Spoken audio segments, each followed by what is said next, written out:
Hey guys, this is James. Are you having trouble with your fingerprint scanner not reading properly? Well, I'm going to show you how to fix that. Let's get into it.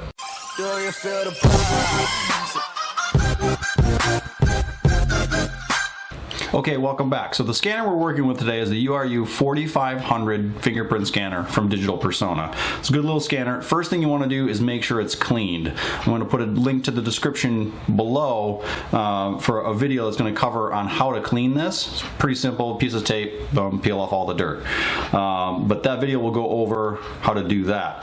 The next thing to do is to make sure the enrollment is of good quality, because if the enrollment isn't of good quality, then the normal daily use, it's not going to work as well. So I'm going to flip to my desktop and show you how to do that. Let's get into it.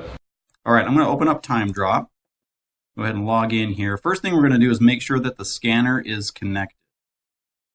So go ahead and sign in. Click on the Manage System Options, Terminal tab, and then make sure that the DigitalPersona scanner type is selected. You're also going to come down and make sure that this alphanumeric hardware ID is selected as well. Click Save. Or you can just close it if that's already selected. Click on Manage Employees. Now we're going to go through an enrollment real quick. So find your particular, you can use your account or an employee that you're struggling with. Just double click on their account. Click on the Security tab and click Fingerprint Enrollment. Next, go ahead and select a specific finger and scan that finger one time. Now you want to make sure that the fingerprint itself is rather large. It fills up almost the entire window here. You can see the outline of the window. You want to fill up that window and make sure that the lines on the fingerprint are nice and dark. So then once you've established that, maybe move the finger to the left a little bit, and then maybe to the right, and then maybe towards the tip of the finger as well. So you want to make sure that the scanner has a blue light on it before you scan, and then once you scan the finger, you'll see that that image comes through. So I did more of the tip of my finger on that one, so that's why only the top portion of the image is black and has lines on it. If you run into an issue while you're scanning or you want to do it again, you can just close it and then reopen the fingerprint enrollment screen and then try again.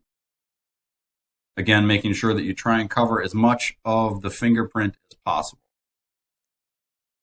Click Close and then hit Save, and that will link the fingerprint to your or that particular employee. And then you can close the employee's screen.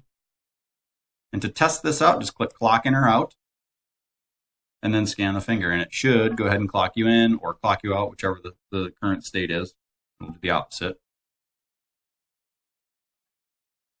I'm going to do this a few times just to make sure that it's working properly. And it appears to be so. So now I'm going to go ahead and sign in. If you've used or entered a fingerprint for your manager profile, you can also use it on this screen. It doesn't say that you can, but you can. And then go to the Manage Time Clock Entries area, and you can just highlight and remove those test entries so they're not bloating up your times.